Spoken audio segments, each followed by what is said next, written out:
What's up, YouTube? Today we're going to look at a couple of knuckle dusters, or knucks, as they could be called. I kind of just call them knuckles, even if well, I mean, if it's a single, I don't know. In any event, let's not get too hung up on that. But I return to things that find a lot of time in my pocket. That way there's more time on the channel for them. More people see them and are like, oh, okay, I gotcha. So this has been on the channel before, and this has been on the channel before. I may or may not link to those videos. It kind of depends on how ambitious I am when I upload this.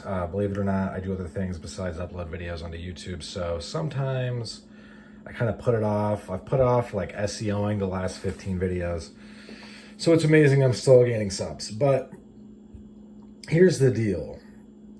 This is easy to carry. It's light. It conforms, or forms, I should say. You could also say conforms to your body. The one that I got from, forget what company, out of California. They do 7/8, I believe. Finger stall holes. I guess you just call them finger stalls. But that makes it so my knuckles cannot really, okay, besides that, give me a second. My knuckles cannot really pass through these holes, which I don't mind because I get a pretty easy and firm grip. I'm not like really dicking around with this. I could reach back in my pocket, put these on, and get to hammering. Believe it or not, this is gonna do the job.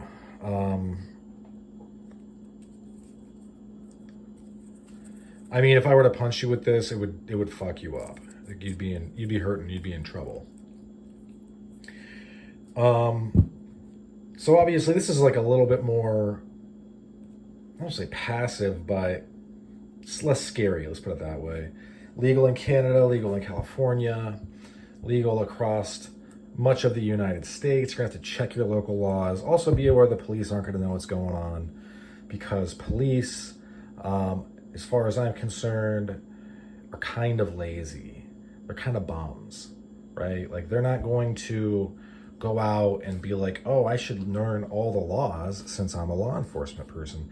I need to be able to know the laws to enforce them.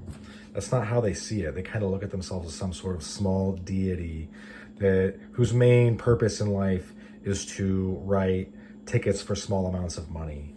Then we look at this. And if I'm wrong, if you're a cop listening to this, prove me wrong by being better than that. Okay? Right? Wouldn't that be the easiest thing to do?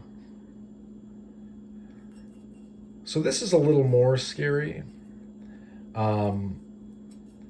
I carry this for a few reasons.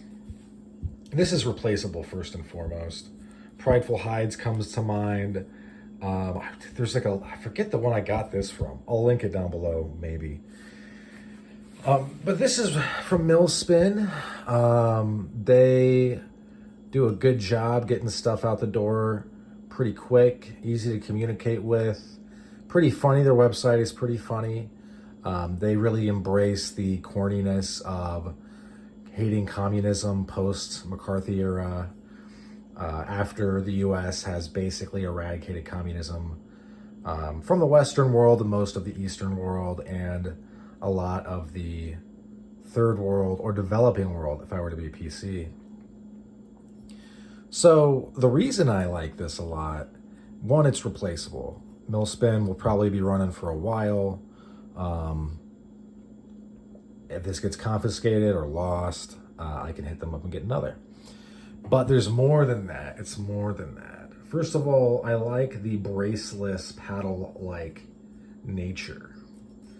Beyond that, each one of these corners is going to act kind of like an edge. Well, it is an edge, right? There's all these edges. These things are going to like jack you up. If I were to punch you with this, you would be in serious trouble. First and foremost, these guys are level. I mean, do you see that? So that transfer, if I get a straight on shot to your dome, let's say I do a hard hook right into the side of your head, chances are very high that you're probably gonna die. Just to be real.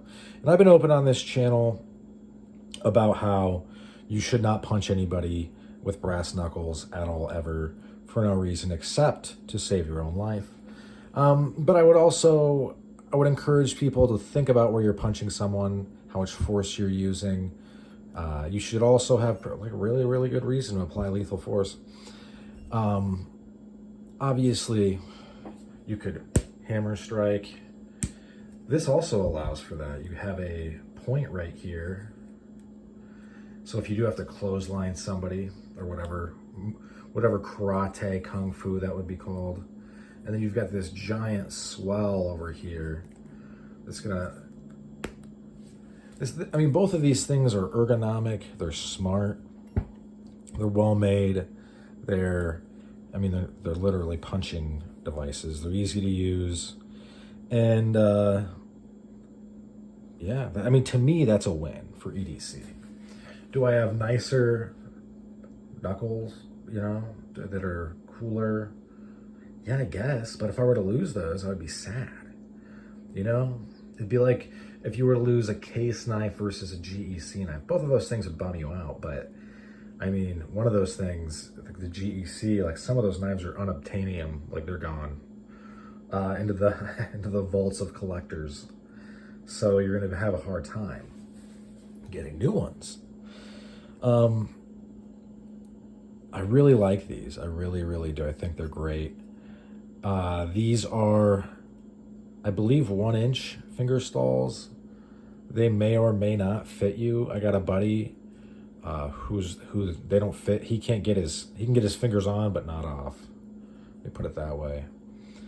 And honestly, I think it's like we both kind of grew up in agrarian settings, meaning kind of like on a farm a little bit, him more than me. So both of our hands are like super gnarled over here on our knuckles.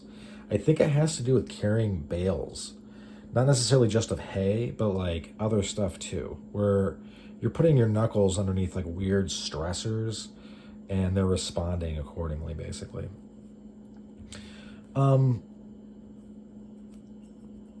But yeah, and also, I mean, just to round out this video, I get that there's this weird online, it really is just all online discourse of like, you wouldn't punch anyone with brass knuckles. I want you to read the Wikipedia for brass knuckles, okay? The entire world, one, knows that English people invented this, which to me is insane. And then two, that you punch people with them. I mean, that's the whole thing. Yeah, I mean, you can do this, you can do this. You could potentially slap them, I guess, if you were like just that dumb. Don't overthink simple things. You know what I mean? So, yeah, I figured I'd get these both on the channel, give them a little bit more time. They'll probably be back on later. You can see this thing is seeing the use. I really like this piece. At first I didn't like that my fingers couldn't go through, but now I like it. I do. But don't think you're gonna break one of these in, that you're gonna like make it fit your hand. You're not gonna be able to. I really like this guy. I got another one of these. I gave one of these away as a gift for Christmas. One of the ones, it was the Protect Us in Battle that I had done the shipwreck finish on, and the dude I gave it to loved it. It fits his hand great. It's something that it's gonna, last him the rest of his life. That's awesome. That's something about these things, like they're gonna be around as long as you are. It's not like a gift card to Quick Trip that is going to be only fungible at Quick Trip, and meaning it'll only be worth money there. Only there. You're not going to be able to take that down to the corner store or buy a bag of weed with it, and to be consumed very quickly. Not that I'm not saying I don't appreciate the Quick Trip gift card. I'm just saying that that's the way it is. So yeah, in any event, thanks for sticking with me to the end. That's about all she wrote for this one. Hope you folks have a good rest of your day. Bye now.